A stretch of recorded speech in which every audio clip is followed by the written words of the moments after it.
This is Optimal Health Daily, episode 1090. Enhance your jump rope workout routine by Ross Enamait of RossTraining.com. And I'm your host and narrator, Dr. Neil.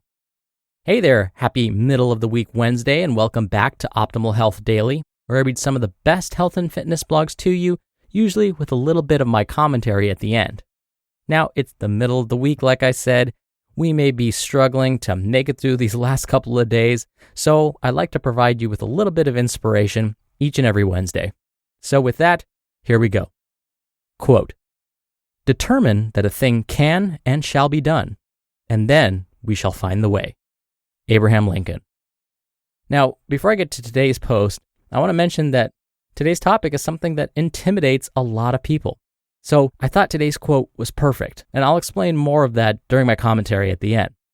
Oh, and before we get to it, don't forget, I answer your questions every Friday, and I'm taking questions by email now. So you can either still send me an audio question, or you can send your email question to health@oldpodcast.com. That's health@oldpodcast.com. And with that, let's get right to today's post and start optimizing your life. Enhance your jump rope workout routine by Ross Enamait of RossTraining.com. If you're at all familiar with me, you know that I'm a huge fan of jumping rope. The jump rope has long been one of my favorite conditioning tools. The benefits of jumping rope are undeniable. It's one of the few exercises that will not only enhance fitness, but also develop attributes such as agility, coordination, footwork, and quickness. The jump rope is also inexpensive and convenient. You can skip rope almost anywhere. Yet while the rope can be used in tight quarters, there are also benefits to skipping in an open area that allows you to move in various directions. Moving within your jump rope workout routine. Recently, I posted a short video to Instagram demonstrating how you can include movement within your jump rope workout routine. Unfortunately, Instagram only allows 15-second clips, so I'll use this entry to expand upon the topic. First, you can view the brief demonstration in this post. Notice how I continue to move while I skip. I'm never stationary for more than a second or two. This style of rope work is clearly much different from many of today's popular double unders for time workouts. Rather than perform a single turning style repeatedly, I'm constantly moving and varying the rope's action. As for the benefits of moving front, back, and side to side, there are several. From a conditioning standpoint, it won't take long for you to notice the difference. The lower body challenge is certainly unique. When you actively move while skipping, you aren't just stepping over the rope. You are also pushing off the ground to promote locomotion. And whenever you run out of room, you must push back to reverse directions. This holds true whether you're moving front to back or side to side. Furthermore, movement also adds a unique element to the coordination and agility challenge. You can't just haphazardly move while skipping.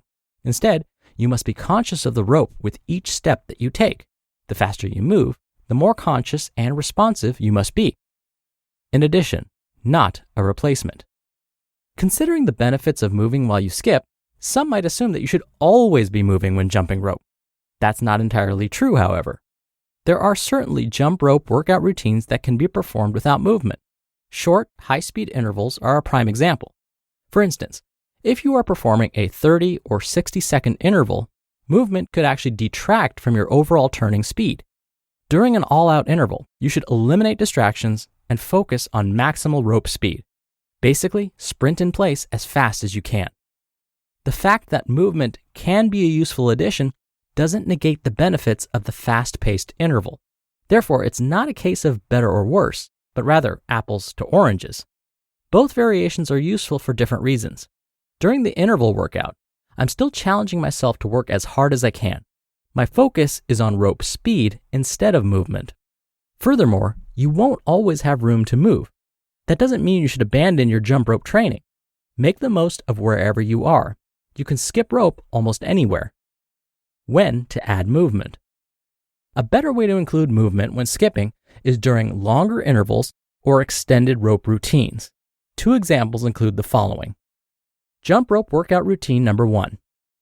Jump rope for 6 3-minute rounds with 30 to 60 seconds of rest between rounds. Jump rope workout routine number 2. jump rope continuously for 20 minutes. These two examples are quite common with athletes such as boxers. For instance, after finishing a sparring session, a boxer will often skip rope. If the boxer is skipping for 3-minute rounds, that's an ideal time to include movement and vary the intensity. The jump rope workout can be performed in a way that mimics the demands of an actual round. You'll move front, back, and side to side, with occasional fast speed bursts. The same can be said of a longer, continuous session. If you skip rope for 20 minutes, you should naturally move and vary the intensity throughout the session.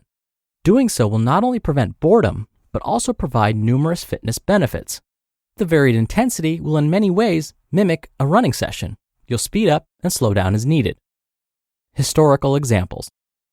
Adding movement to a jump rope workout is everything but new. A few classic examples can be found in the video in this post.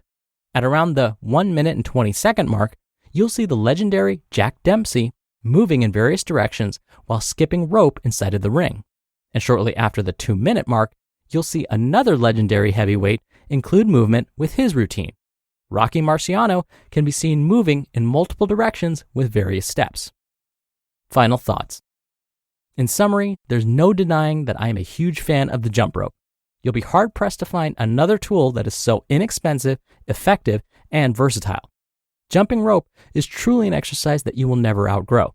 You can always work harder, longer, or with new variations. Adding movement to an existing jump rope workout routine is a prime example. Moving while skipping will not only spice up your session, but also provide benefits that can't be replicated with any other tool. You just listened to the post titled, Enhance Your Jump Rope Workout Routine by Ross Enamait of RossTraining.com. And as Ross mentioned, he has a bunch of jump roping videos that'll probably leave you in awe.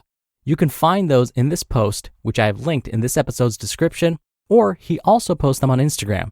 You can find him at Ross Training. Dr. Neil for my commentary. Something that stops most people from even attempting to jump rope is that they feel they're not coordinated enough. And I get it.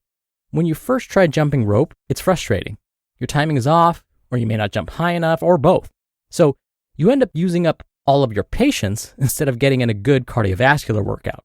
But there is a solution. I've mentioned this on the show before. Try an invisible jump rope. Now, this is definitely not a substitute for the real thing, but it will still get your heart pumping. And it's great if you're just starting out and find you get frustrated easily with using a real jump rope. So the move is just like jumping rope. Start by holding each hand on either side of your body at about hip height. Now imagine in each hand, you're holding jump rope handles.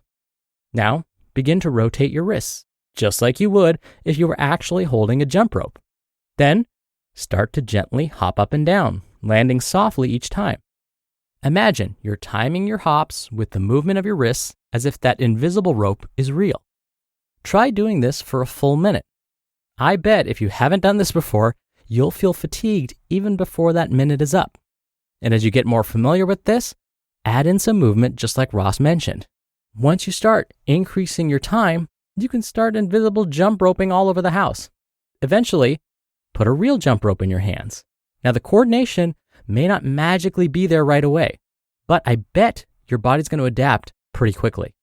So, just like Abraham Lincoln said at the beginning of the show, determine that a thing can and shall be done, and then we shall find the way. And incorporating some invisible jump rope may be the way to find yourself becoming more coordinated when using a real jump rope. All right, that does it for today. I hope you have a great rest of your day, and I'll see you back here on tomorrow's show where your optimal life awaits.